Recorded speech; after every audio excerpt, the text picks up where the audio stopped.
நம்ம என்ன பார்க்க போறோம்னா சிக்கன் பிரியாணி தான் பார்க்க போறோம். நம்ம எப்போ செய்யற மாதிரி செய்ய போறதில்ல சிக்கன் பிரியாணி. நம்ம வந்து எப்பவுமே ஒரு மசாலாவா போட்டு ஒன்றா போட்டு வதக்குனதுக்கு அப்புறம் தான் நம்ம பிரியாணி செய்வோம். ஆனால் இன்னைக்கு அப்படி செய்ய போறதில்ல. எல்லாமே நம்ம ஒன்றா ஒரே டைம் மிக்ஸ் பண்ணிட்டு ஒரு 1/2 hour நல்லா சிம்மிலே மெதுவாக நல்லா வேக வச்சுட்டு அதுக்கப்புறம் நம்ம அரிசி தனியாக வேக வச்சுட்டு அதுக்கப்புறம் சேர்ந்து செய்ய போகிறோம். அது எப்படி செய்யலான்னு பார்க்கலாம். அதுக்கு என்னென்ன பொருள் தேவைன்னு பார்க்கலாம் வாங்க. 1/2 kg சிக்கன் எடுத்து வச்சுருக்கேன். சுத்தமாக கழுவி வச்சுருக்கிறேன். 1/2 kg சிக்கனுக்கு 1/2 kg ரைஸு. இது சோனா மசூர் ரைஸ் தான் எடுத்து வச்சுருக்கேன். கருவேப்பிலை ஒரு கொத்து, கொத்தமல்லி கொஞ்சம், புதினா கொஞ்சம், நம்ம வாசனைக்கு தகுந்த மாதிரி எடுத்துக்கலாம். தேவையான அளவுக்கு எண்ணெய் சேர்த்துக்கலாம். எண்ணெய் சேர்த்ததும் ஒரு 50 கிராம் வெங்காயம், ஒரு 3 பச்சை மிளகா கட் பண்ணி வச்சுருக்கேன், ஒரு 50 கிராம் தக்காளி, 2 பிரியாணி இலை, மராட்டி மொக்கு 1, பட்டை ஒரு 3 துண்டு எடுத்து வச்சுருக்கேன், ஏலக்காய் 3, லவங்கம் ஒரு 4 பீஸ் எடுத்து வச்சுருக்கேன், ஒரு டீஸ்பூனு கடல் பாசி கொஞ்சமாக எடுத்து வச்சுருக்கேன், ஆம்பூர் சிக்கன் பிரியாணி மசாலா வீட்லேயே அரைச்சது அது ஒரு டீஸ்பூன் சேர்த்துக்கலாம்.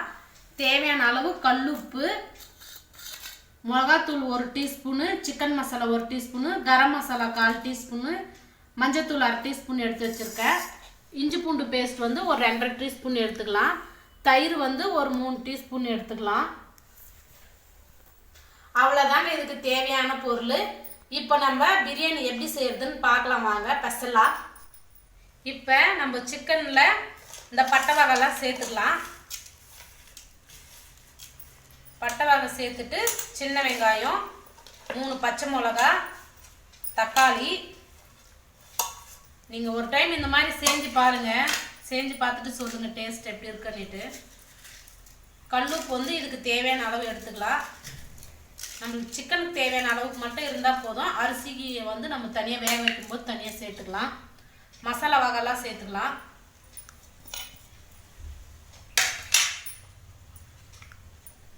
பிரியாணி மசாலா வந்து இதில் வந்து 1 டீஸ்பூன் சேர்த்துக்கிறேன் நான்.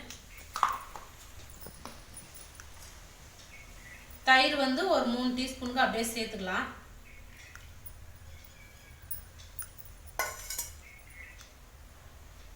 இஞ்சி பூண்டு பேஸ்ட்டு சேர்த்துக்கலாம். இப்போ இதெல்லாம் சேர்த்துட்டு நல்லா மிக்ஸ் பண்ணிக்கலாம். அவ்வளோ டேஸ்ட்டாக இருக்கும். இது நம்ம சிம்மிலே வச்சு வேக வைக்கிறதுனால உப்பு காரம்லாம் இறங்கி செம்ம டேஸ்ட்டாக இருக்கும்.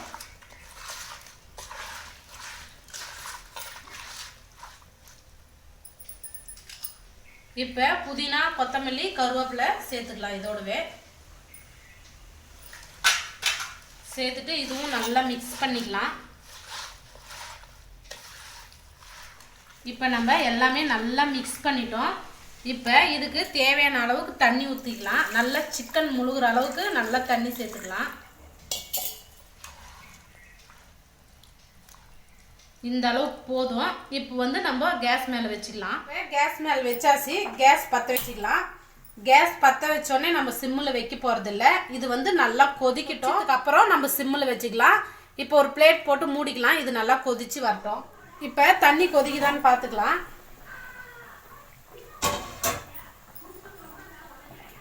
இப்போ பாருங்க நல்லா கொதிக்குது. இந்த சமயத்தில் வந்து நம்ம எண்ணெய் சேர்த்துக்கலாம்.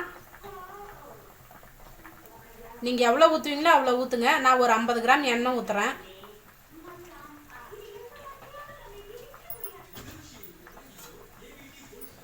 இப்போ நல்லா கலந்து விட்டுட்டு உங்களுக்கு உப்பு காரம் கூட நீங்கள் இந்த டைமில் செக் பண்ணிக்கலாம் தெரிலனாக்கா.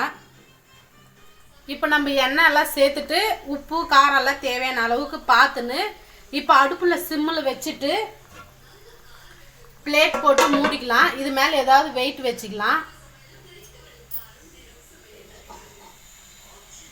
நான் இது வச்சுக்கிறேன். இந்த வெயிட் வச்சுட்டு நல்லா 1/2 மணி நேரத்துக்கு அப்புறம் ஓப்பன் பண்ணி பார்க்கலாம். இது 1/2 மணி நேரம் அப்படியே இருக்கட்டும். அதுக்குள்ளே நம்ம வந்து பிரியாணிக்கு தேவையானது 1/2 வேக்காடு அரிசி வேக வச்சு எடுத்துக்கலாம். இந்த பக்கம் அரிசி வெந்துன்னு இருக்குது. இப்போ இதில் புதினாவும் கொத்தமல்லியும் சேர்த்துக்கலாம். அதோட ஒரு பிரியாணியில் 2 பட்டை 2 லவங்கம் இதோடு சேர்த்துக்கலாம். இந்த ரைஸுக்கு தேவையான அளவு உப்பு சேர்த்துக்கலாம்.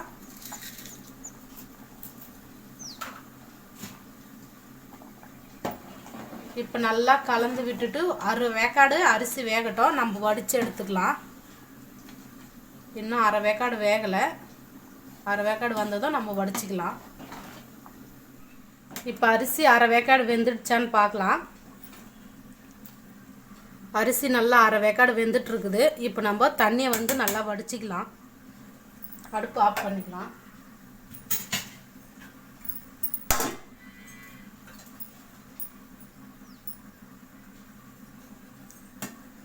வடிச்சிக்கலாம். வடிக்கிற தண்ணி வேஸ்ட்டாக ஊற்ற தேவையில்லை, நமக்கு தேவைப்பட்டாலையும் படும். அதனால நம்ம வந்து ஒரு பாத்திரத்தில் வடித்து வச்சுக்கலாம்.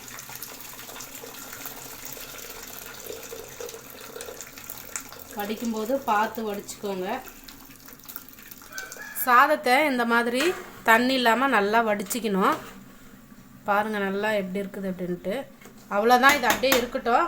இப்போ வந்து நம்ம பிரியாணிக்கு சிக்கன் மசாலா நல்லா வேகட்டும், அதோடு இது சேர்த்துக்கலாம். அது வரைக்கும் இது அப்படியே ஆறட்டும். சிக்கன் மூடி வச்சு அரை மணி நேரம் ஆயிடுச்சு. இப்போ வந்து நம்ம ஓப்பன் பண்ணிக்கலாம்.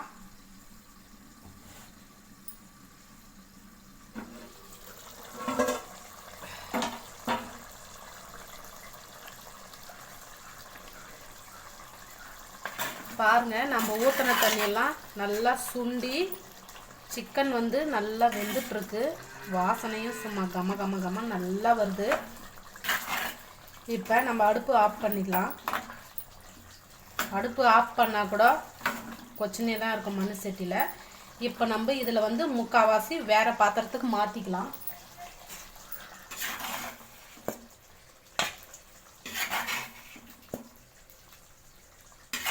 இதில் இந்த அளவுக்கு இருக்குது. நம்ம கொஞ்சம் கொஞ்சமாக வடித்து வச்சுருக்கிற சாதத்தை இதோட சேர்த்துக்கலாம்.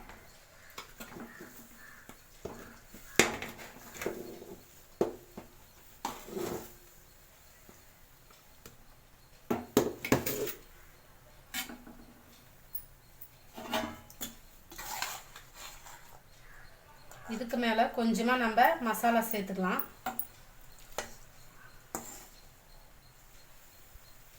சிக்கன் பீஸும் வச்சுக்கலாம் அதுக்கு மேலே.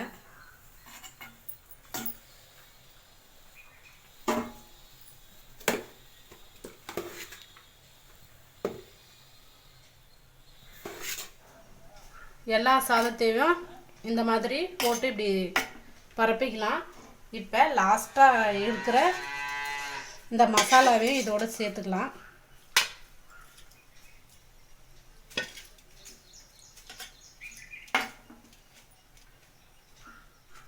நம்ம ஃபஸ்ட்டே சாதம் வடித்து வச்சுருக்கிற தண்ணியவை ஒரு அரை டம்ளருக்கு சேர்த்துக்கலாம்.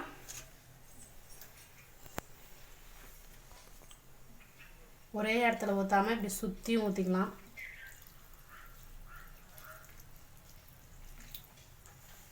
அவ்வளோதான், தம்முக்கு வாழை இலை போட்டுக்கலாம். கொஞ்சமாக புதினாவும் கொத்தமல்லி இது மேலே சேர்த்துக்கலாம்.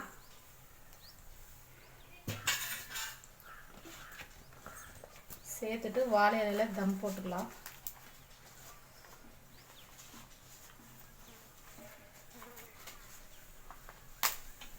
இது போடலைனாலும் பரவாயில்ல, வாழை இலை ஃப்ளேவருக்காக தான் நம்ம இது போட போகிறோம். இப்போ பிளேட்டு மூடிக்கலாம். பிளேட்டை மூடிட்டு காற்று நல்லா வெளியே வராமல் இருக்கிறதுக்கு இதுக்கு மேலே நல்லா ஒரு வெயிட் சேர்த்துக்கலாம். இப்போ வந்து அடுப்பு பற்ற வச்சுட்டு சிம்மில் வச்சுக்கலாம். கரெக்டாக 10 நிமிஷம் கழித்து ஓப்பன் பண்ணி பார்க்கலாம்.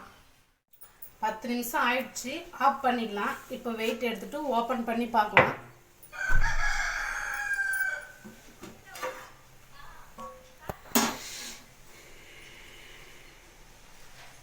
வாழையில் வந்து மேலே நெருப்பு போட்டால் தான் நல்லா சுருண்டு வரும். நம்ம மேலே நெருப்பு போடாததுனால அப்படியே இருக்குது. வாழையில ஃப்ளேவர் நல்லாவே வருது, பிரியாணியோடைய வாசனையும் நல்லாவே வருது. அரிசியெல்லாம் வெந்துருக்கான்னு பார்க்கலாம். அரிசியெல்லாம் நல்லா வெந்துட்டுருக்குது. இப்போ நம்ம லைட்டாக கலந்து விட்டுக்கலாம். அரிசி உடையாமல் நம்ம மெதுவாக கலந்து விட்டுக்கலாம்.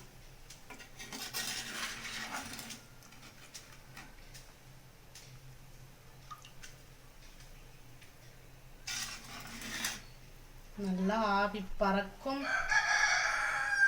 வதக்காம செஞ்ச லேயர் பிரியாணி இப்போ டேஸ்ட் பண்ணி பார்க்கலாம். மசாலா வதக்காம அப்படியே செஞ்ச லேயர் பிரியாணி, அதான் டேஸ்ட் பண்ணி பார்க்க போகிறோம். வாங்க எப்படி இருக்குன்னு பார்க்கலாம்.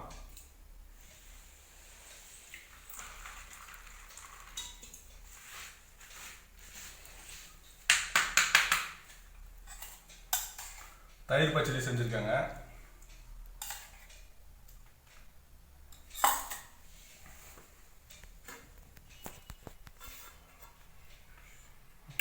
வாழை இலை ஃப்ளேவர் எல்லாம் சூப்பராக இருக்குன்னு நினைக்கிறேன்.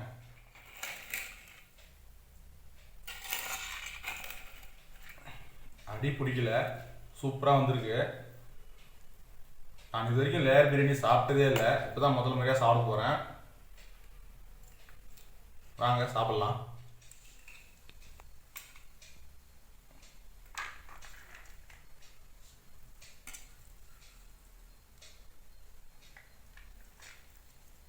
பார்க்கறதுக்கே ஒயிட் ரைஸில் லைட்டாக மிக்ஸ் பண்ணி வச்ச மாதிரி இருக்கு.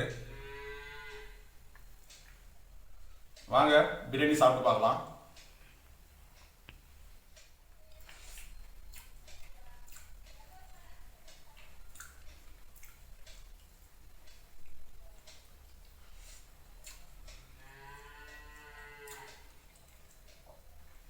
கறியெல்லாம் நல்லா வெந்துட்டு இருக்கு, பஞ்சு பஞ்சாக இருக்கு, சூப்பராக இருக்கும் சாப்பிட்றதுக்கு. வாயில் வச்ச உடனே கறி சிக்கனு அருமையாக இருக்கு, டேஸ்டாகவும் இருக்கு. எந்த பிரியாணி சாப்பிட்டாலும் அதுக்கு டஃப் கொடுக்கும் கண்டிப்பாக, அந்த அளவுக்கு சூப்பராக இருக்கு.